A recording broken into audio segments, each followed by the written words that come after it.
On a stormy late afternoon, a retired maintenance man sat in his small-town living room, listening to rain hammer the street. At his feet, his golden retriever, Maple, watched him turn a hospital envelope and truck keys.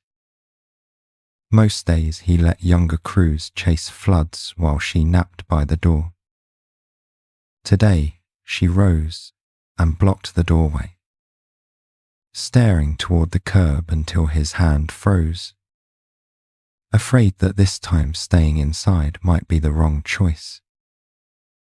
He woke before the alarm again, staring at the dim outline of the bedroom window while the first pale strip of morning eased over the small-town roofs.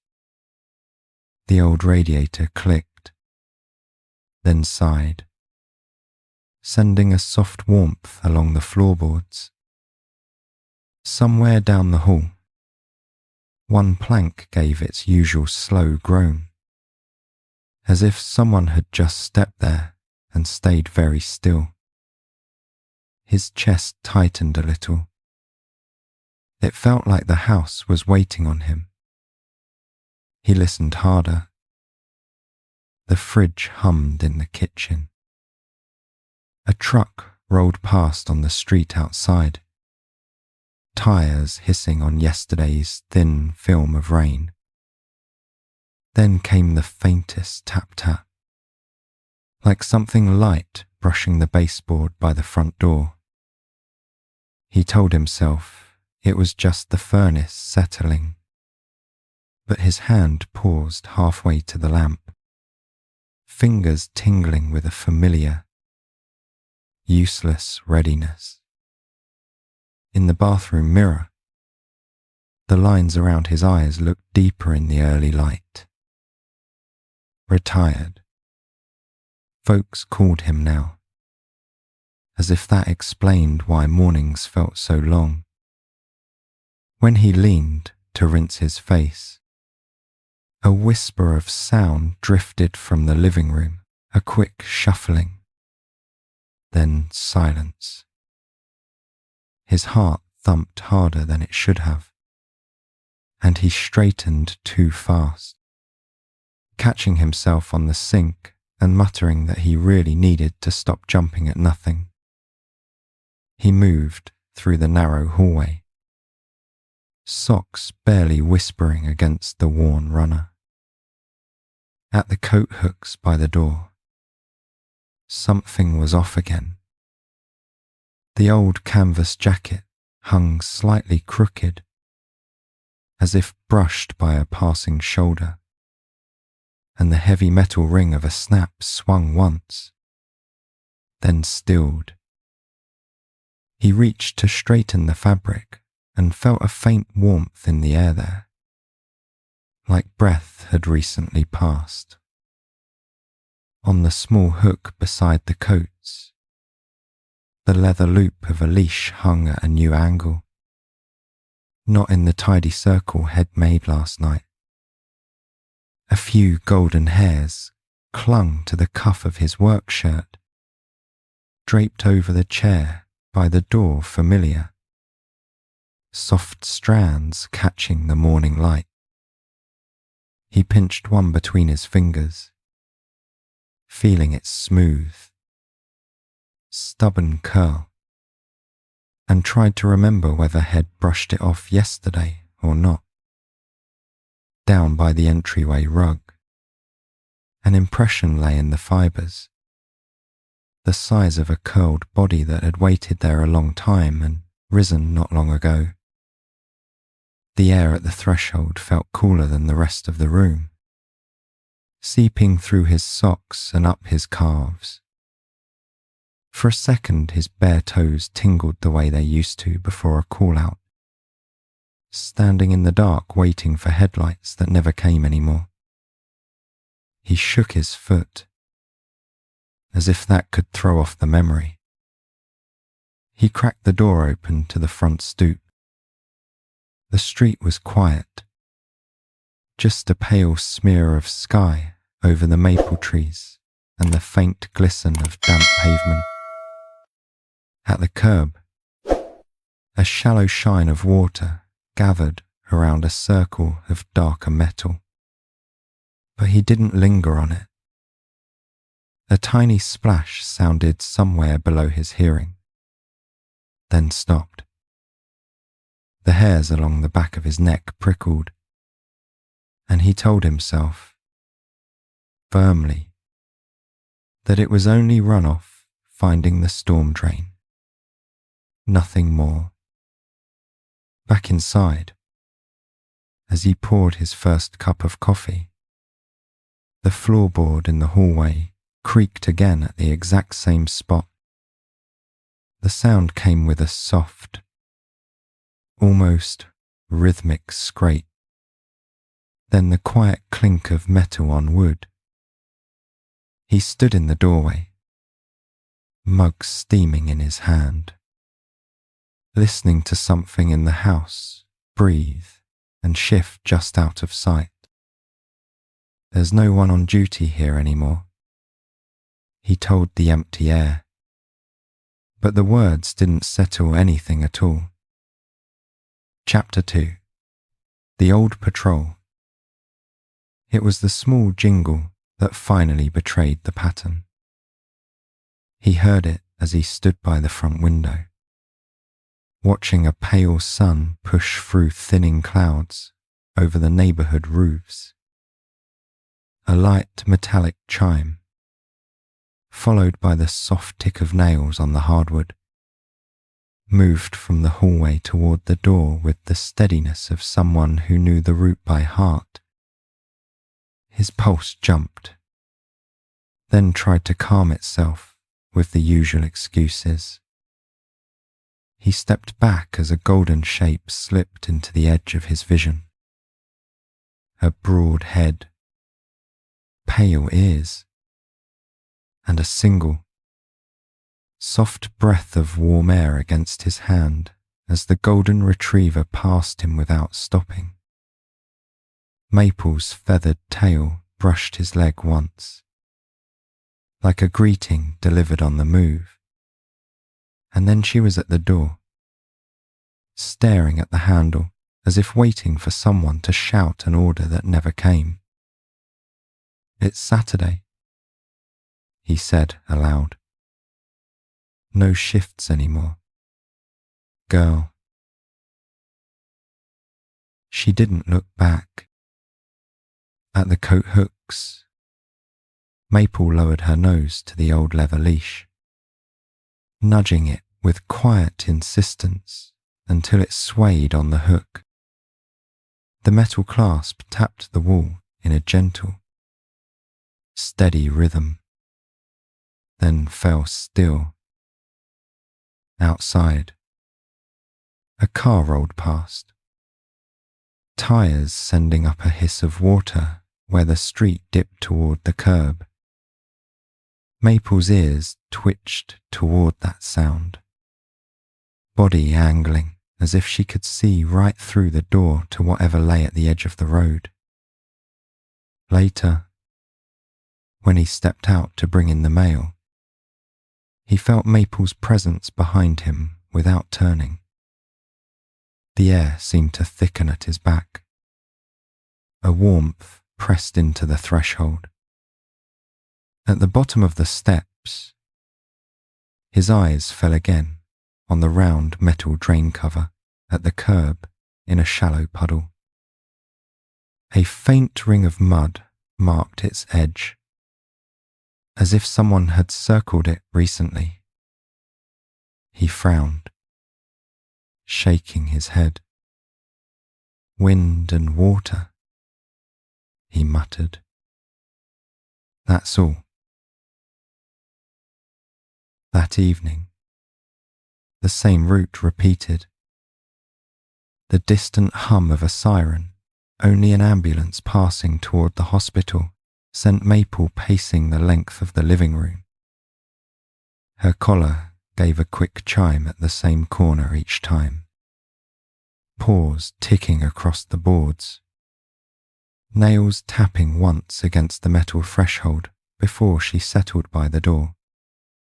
Chest rising and falling in a slow, watchful rhythm. He rubbed his arms against the sudden chill that wasn't quite from the air. When he finally clipped the leash to her collar, Maple's whole body loosened, but she didn't dance the way younger dogs sometimes did. Instead, she moved with practiced purpose down the front steps, nose lowering immediately toward the street. Her line of pull eased only when they reached the round metal drain cover at the curb in a shallow puddle, where she stood stock still, head lowered, listening to something below. "It's just runoff," he told her, but his own breath had hitched. Each day that week, the pattern fixed itself deeper. First the floorboard groan, then the collar chime, then the slow pull toward the same patch of curb. Maple would pause above the round metal drain cover at the curb in a shallow puddle, ears pricked, tail held level, as if taking attendance for lives he could not see. He chuckled awkwardly at himself for even thinking such a thing, and told a passing neighbour that old habits died hard. For both of them. Still, when he lay in bed that night, he felt the echo of her stillness above the drain more than any motion. His chest felt heavy, as if some unfinished task waited just outside his window, circling in the faint glow of the street lamp. "You're imagining things," he whispered into the dark, listening to Maple's breathing from the hallway. Yet when another siren wailed faintly in the distance, both their breaths paused at the same moment, and neither one of them quite relaxed afterward. Chapter 3. Work in the water years ago. In the years before retirement, Head walked streets like this before dawn, but not for exercise. Back then there had been a radio clipped to his shoulder and a reflective vest over his jacket, the kind the town handed to the maintenance crew that chased storms instead of sleeping through them.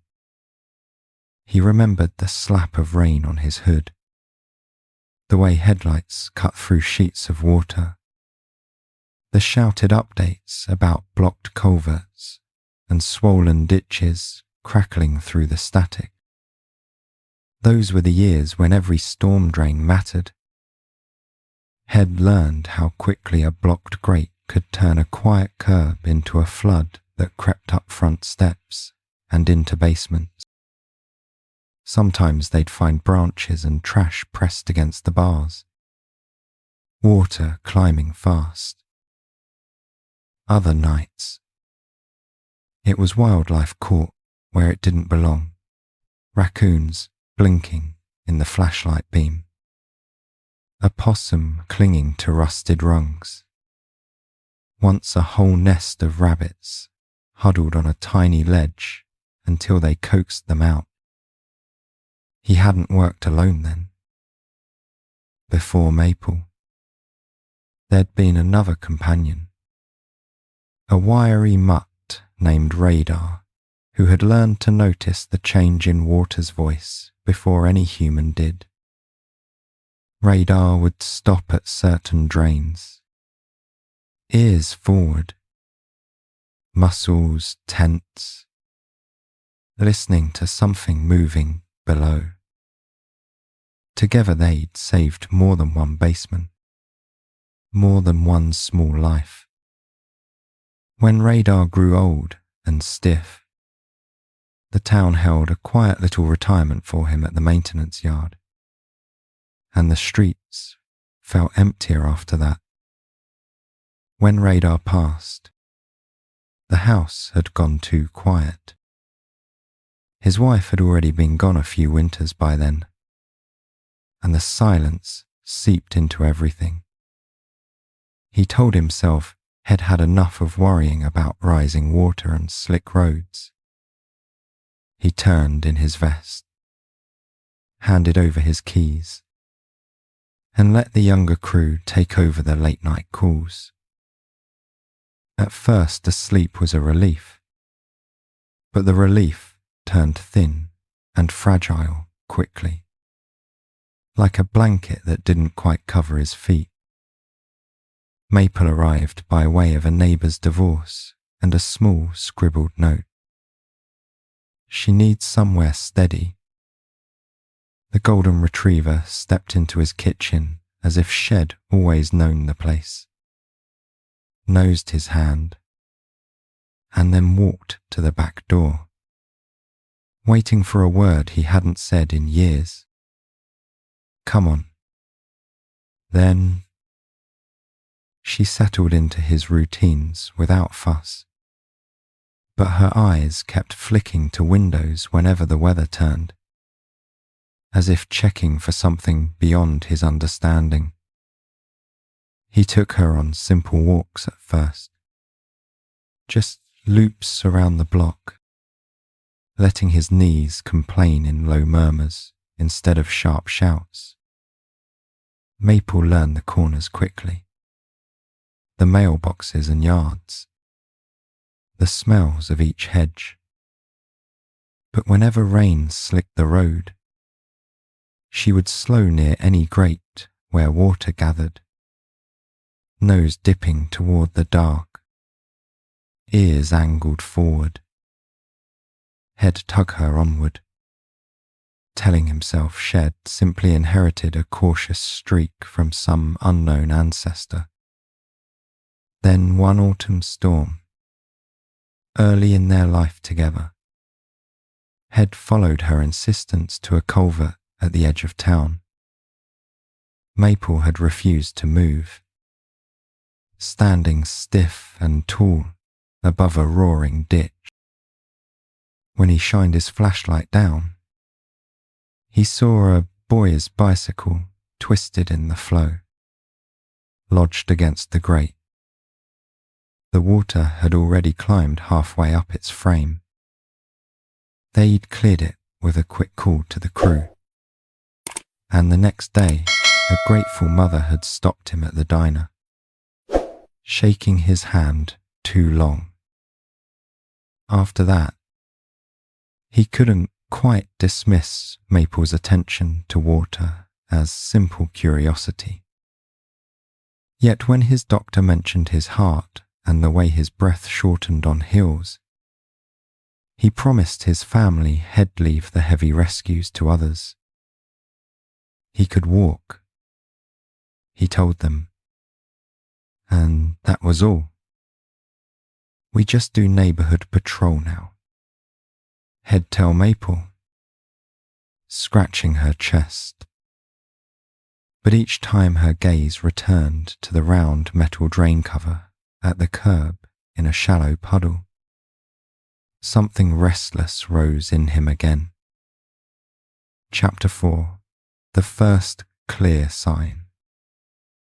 The turning point came on a grey morning that smelled of wet leaves and distant diesel. Head meant only to fetch the paper, slippered feet shuffling over the front stoop. The air still held the night's damp chill, and a thin fog hugged the shallow dip of the street.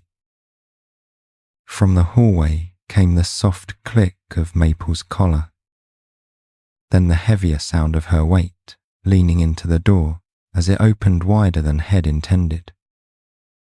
She slipped past his leg without waiting for a command, nails ticking on the concrete steps.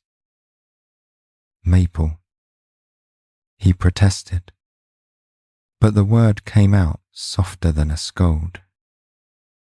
Instead of heading for a tree or the side yard, she moved straight toward the round metal drain cover at the curb in a shallow puddle. her shoulders squared above it, head bent low, breath steady as steam in the cold air. He felt that old tug at his ribs, the one that said listen. He joined her, the thin soles of his slippers soaking through at once.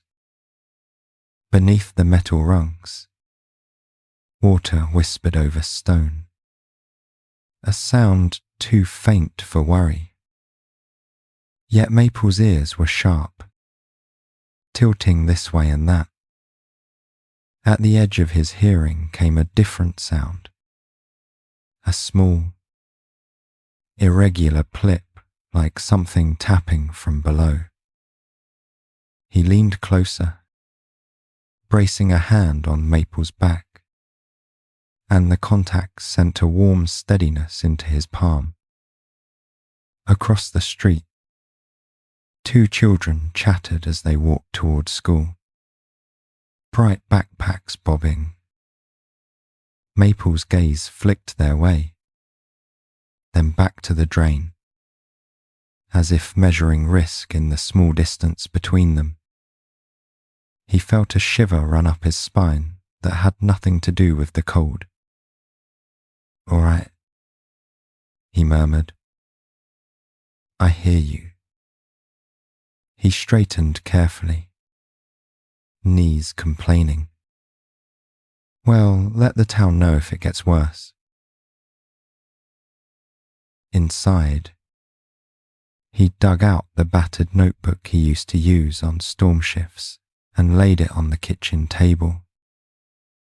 Maple watched, head slightly cocked, as he wrote down the date, the street, and a brief note about the drain. Water, voice odd. Check after next rain. Her tail swished once, slow and approving, before she settled on the faded rug by the heater, keeping one eye on the door. That evening, the sky opened with a sudden, heavy shower. The old instinct had him pulling on boots before he realized what he was doing. Maple was already at the door, leash ring chiming softly as it swung against the wall. He hesitated, hand hovering over the hook, feeling his heart thud a warning. Just a quick look. He bargained with no one in particular, then clipped the leash. Maple exhaled, almost a sigh, and pressed her shoulder against his thigh. Rain beaded on his jacket as they stepped onto the sidewalk. The streetlights turned the wet pavement into long lines of gold, and the gutters chuckled with newborn streams. Maple led, but gently, giving his knees time, guiding him to the round metal drain cover at the curb in a shallow puddle now deepening around its edge. For a long minute they stood together, listening. Beneath the gurgle of water, he thought he heard a faint, frantic scratching. The sound faded, then returned, then stopped. His mind flipped through possibilities: trash, branches, maybe a trapped leaf pile shifting. Maple's muscles stayed taut under his hand, eyes fixed on the grate. He crouched as far as his joints allowed, peering down into the narrow slits, but saw only darkness and moving water. The old radio voice in his head told him to log it, to check again at first light. "All right, old girl." he said quietly. Well, come back in the morning. The morning arrived, with a sky the colour of pewter and a low hum of wind shaking the last leaves from the maple trees. He felt it in his bones before the forecast on the radio confirmed it. A line of storms sweeping in from the west, with heavy downpours and flash flood warnings for low-lying streets. The announcer's voice was calm, almost bored, but his chest tightened in that old, unwelcome way, ribs remembering late-night calls and whirlpools around manholes. Maple sensed it too. She paced more than usual, nails clicking a restless pattern between the hallway and the front window. Each time a distant rumble rolled across the sky, she paused, ears pricked, and looked back at him as if awaiting instructions he no longer felt entitled to give. We're not on the crew anymore, he reminded her, but the words tasted thin. His hand found the folded vest still hanging in the hall closet, fingers brushing the faded reflective stripes before he closed the door again. By mid-afternoon, the rain came in sheets, drumming on the roof, turning the street into a blurred river of grey. He should have been napping in his chair, mug cooling on the end table, but the floorboard by the hallway creaked twice in quick succession. Then the collar chimed. Insistent. Maple stood by the door, posture rigid, nose pointed toward the muffled roar outside. The air around her felt charged, as if the little house itself were caught between standing down and standing by. He cracked the door open and was met by the smell of wet asphalt and cold, metallic air. Water surged along the gutters, slapping against the curb. In the middle of the storm's noise, another sound rose, a sharp, frantic quacking, high and repetitive, somewhere near the end of the block. Maple lunged forward, muscles bunched, and he instinctively tightened his grip on the leash ring even before clipping it in place. His heart thudded, but he found himself stepping out anyway. The rain soaked through his cap within seconds, sliding cold fingers down his neck. Maple set a steady, determined pace, not dragging but not dawdling, pulling him toward the corner and then left. The storm felt heavier here, pushed by the shape of the street. As they came within sight of the low dip where the road curved, he saw it. The round metal drain cover at the curb in a shallow puddle now swelling into a small pond, water swirling above its slotted surface. Beside it, a mottled brown shape fluttered in desperation, a mother duck, wings half spread, circling the flooded curb. She darted to the edge of the round metal drain cover at the curb in a shallow puddle, then away again, calling in that sharp, broken voice.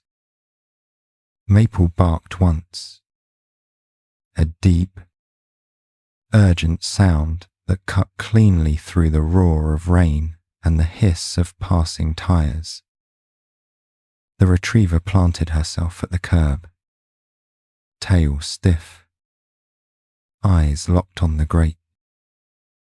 He reached the spot, breath shorter than he liked, and peered down. Through the water-churned slits, small shapes moved frantically, tiny ducklings, trapped in the narrow space between the bars and the rushing dark below. Their peeping cries braided with the roar of water, a thin thread of panic. A memory flashed, unbidden. A different night, a different drain. The way water had risen faster than anyone expected. His ribs gave a painful, guilty squeeze, as if an old failure had come back for its due.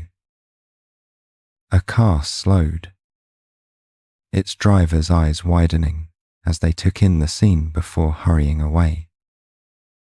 He glanced up and down the street.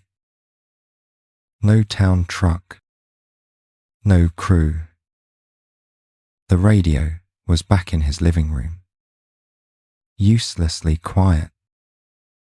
His doctor's voice echoed somewhere behind his temples, warning about exertion, about weight and strain. Maple barked again, shorter this time, glancing from the grate to his face, then back. The mother duck quacked so fiercely her throat must have burned.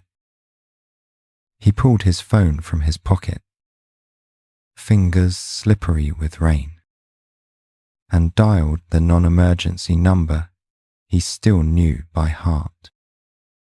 The dispatcher recognized his name, her tone warm but distracted. "Well, send someone as soon as we can." "Cal," she promised over the line. "Lots of calls right now about downed limbs, but he'll put in a ticket for that storm drain." As she spoke, he watched the water rise another inch over the grate. The duckling's peeps grew weaker. Hanging up, he stood in the rain's heavy curtain, feeling suddenly small and infuriatingly old. The town had younger backs now, better equipment. He had an aching knee and a heart that occasionally skipped like a scratched record.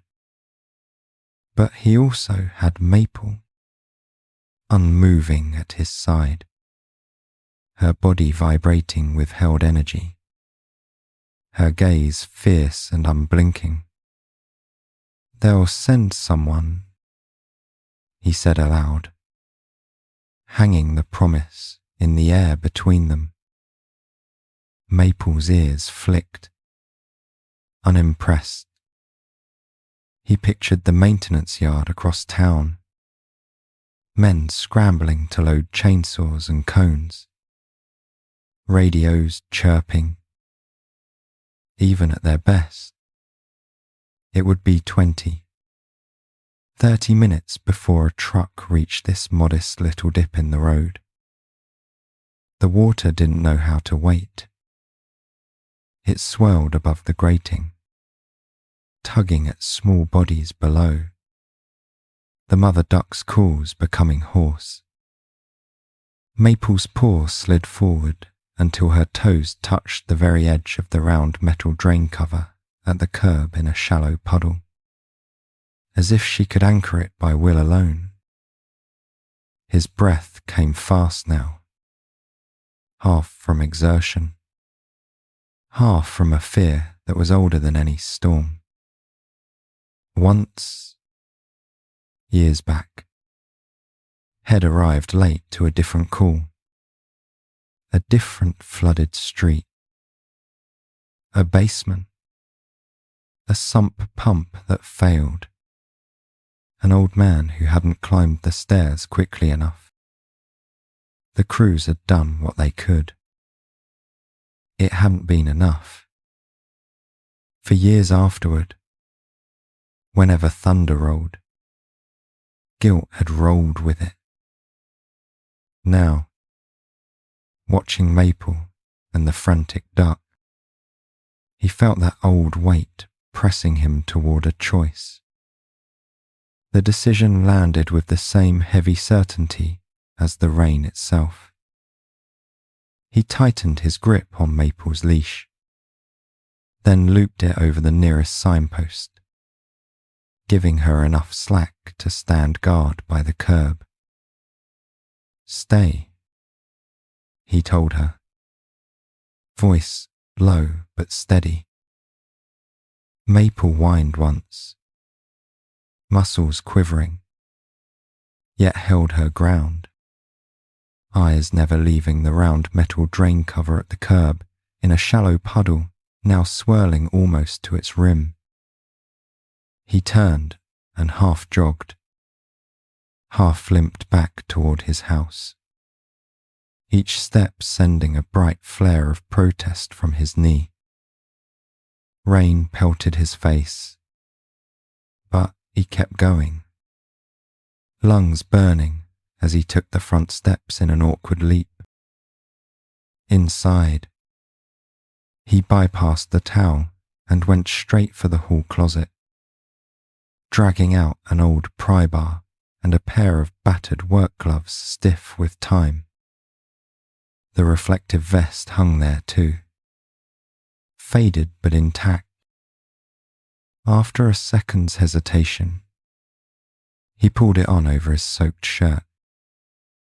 When he returned to the corner, Maple's bark rose over the storm, two sharp notes that sliced through the monotony of rain. The mother duck was still there, more frantic than ever, splashing at the edge of the flooded curb. Through the grate's narrow slits, the duckling's movements had grown sluggish. He could barely see them now through the roiling water, only small hints of yellow and brown buffeted by the current.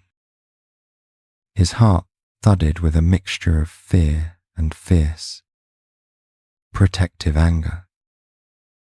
He planted his boots wide on the slick pavement and slid the end of the pry bar into the notch he knew would be there. The round metal drain cover at the curb in a shallow puddle was older than him, installed when the neighborhood was young. Head helped lift it before, back when his shoulders were stronger. Now, as he leaned his weight into the bar, his arms trembled with effort. Pain shot from his wrists up to his elbows. Water spattered his face, cold and relentless. For a moment, nothing happened. The grate seemed fused to the street, years of rust and grit holding it fast. He felt a stab of panic. What if he simply couldn't do it? Maple barked again, a low, urgent sound that felt like a push between his shoulder blades. A car slowed nearby. The driver rolled down a window, rain blowing in. "You need a hand there." A man called, his voice half lost in the storm. Yes. He managed between clenched teeth. On 3. The neighbor someone had waved to for years without ever trading names jumped out, splashing to his side. Together they counted, then heaved. The grate shifted a fraction of an inch with a hideous scraping noise. The mother duck lunged forward, then back, calling. Maple's bark turned into a steady, almost chanting rhythm. 3 more heaves, and the round metal drain cover at the curb in a shallow puddle lifted high enough for them to drag it sideways onto the street. Water rushed downward in a sudden, powerful surge, pulling debris and murky leaves with it. For a heart-stopping second, he saw nothing below but churning dark. Then, caught in the narrowing whirl, came a cluster of tiny bodies. Ducklings, soaked and shivering, tumbled toward the opening. He dropped to his knees, reaching without thinking, hands plunging into the icy water. His chest burned, but his fingers found downy warmth, slick and fragile. One by one, he scooped them out, passing them gently onto the curb. The neighbour grabbed his jacket to keep him from pitching headfirst into the opening. Maple strained at the leash, tail wagging in quick, desperate stroke, as if trying to coax the ducklings the rest of the way. The mother duck approached cautiously, then began to gather her brood beneath her trembling wings, quacks softening from panic to frantic reassurance. The last duckling slipped from his grasp, scrambled up the curb, and disappeared into the shelter of her feathers. Kneeling there in the rain, vest clinging to his back, he felt something inside him loosen with almost painful relief. The storm still raged, but the little world around the curb had changed. The duck family, soggy and bewildered, was intact.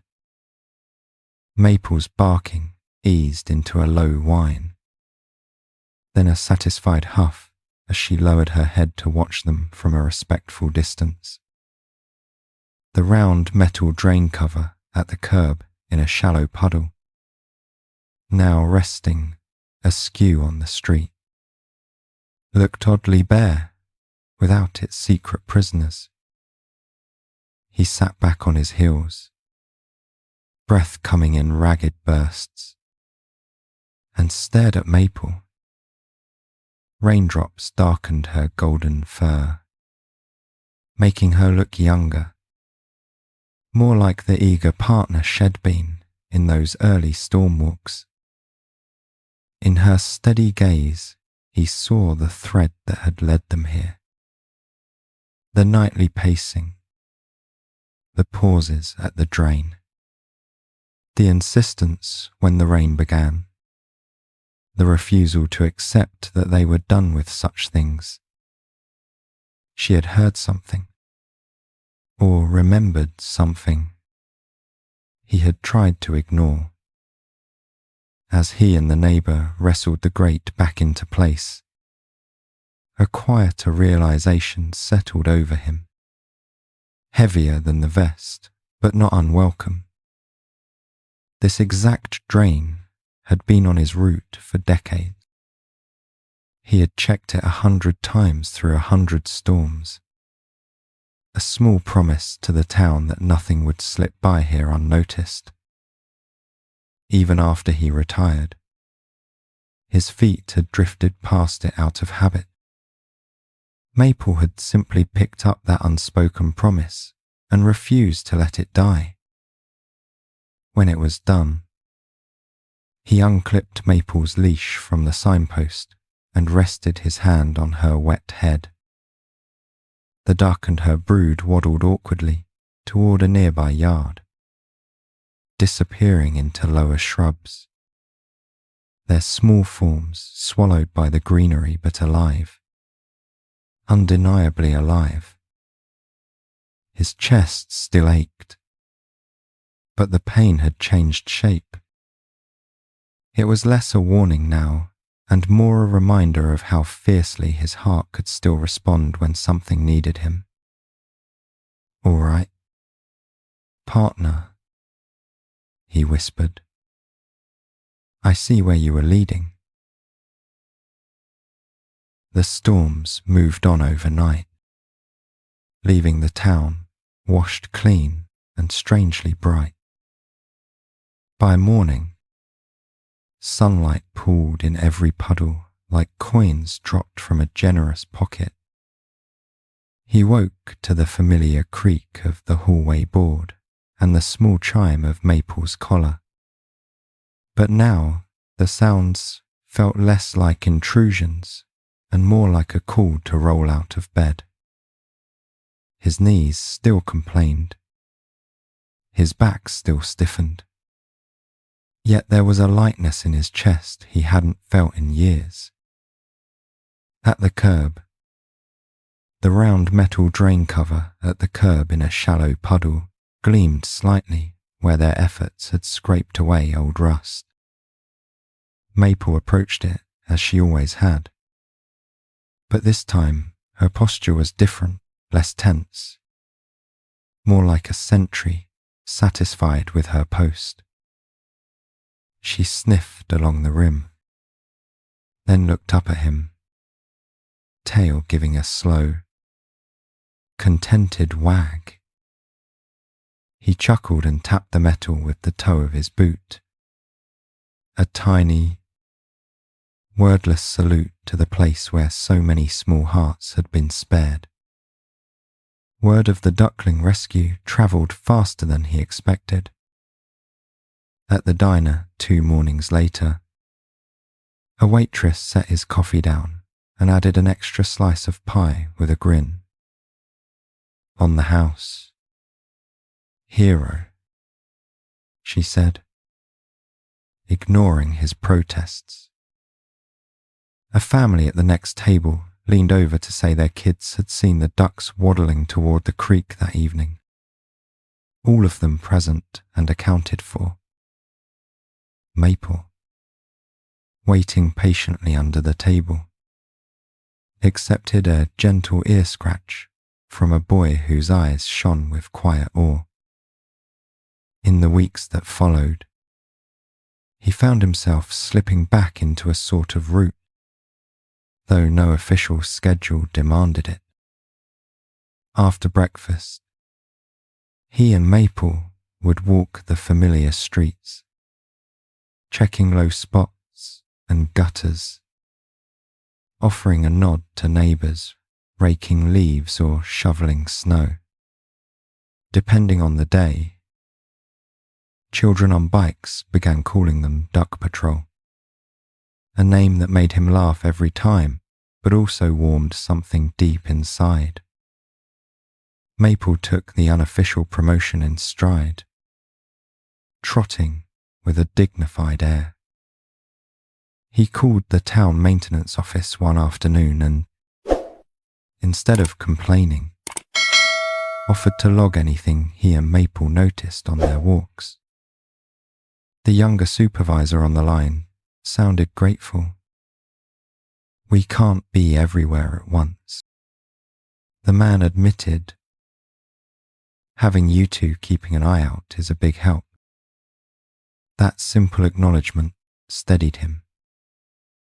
He wasn't trying to be 25 again. He was filling a quieter, steadier role, one his joints could handle and his heart clearly needed. Seasons turned almost without his noticing. Spring's clingy mud gave way to the bright hum of summer, then to the crisp rattle of leaves skittering along the sidewalks. Maple's fur shed in tufts and then thickened again. Through it all, the round metal drain cover at the curb in a shallow puddle remained a small anchor point in their days. Sometimes they found nothing there but dry metal and a stray candy wrapper. Sometimes a swirl of autumn leaves tested the grating before moving on. He began talking more, too, not just to Maple, but to people Head once only nodded at. He told the duckling story at the hardware store when someone mentioned the storms, at the barber when the conversation lulled, on a park bench to a widower who couldn't quite figure out what to do with his afternoons. Each time he told it, the focus shifted a little more from his own effort to Maple's insistence. She's the one who wouldn't let it go, He'd say, scratching her chest as she leaned contentedly against his leg. On quiet evenings, he sat on the front stoop with Maple stretched along the top step, her head resting near his foot. The street lamps flicked on one by one, painting soft pools of light on the pavement. In the distance, a siren would sometimes moan, heading toward the highway or the hospital. Instead of tensing, he felt a calm respect now, knowing others were out there answering calls while he watched over this small patch of town. Maple's breathing matched the slow rhythm of his own, their shared routine a gentle, steady drumbeat. When neighbours walked by, they'd often wave or stop to chat. Kids would point to the curb and ask if any more ducklings were down there. He'd kneel, as far as he comfortably could, and help them listen to the quiet gurgle of water moving through unseen pipes. Most days, it's just water on its way, He'd say, but every so often, it needs someone to notice. Maple would stand close, tail swaying, as if to say she had the noticing part covered. He realized one afternoon, as he and Maple watched a light rain dimple the puddle around the round metal drain cover at the curb in a shallow puddle, that the ache he used to carry into each storm had changed.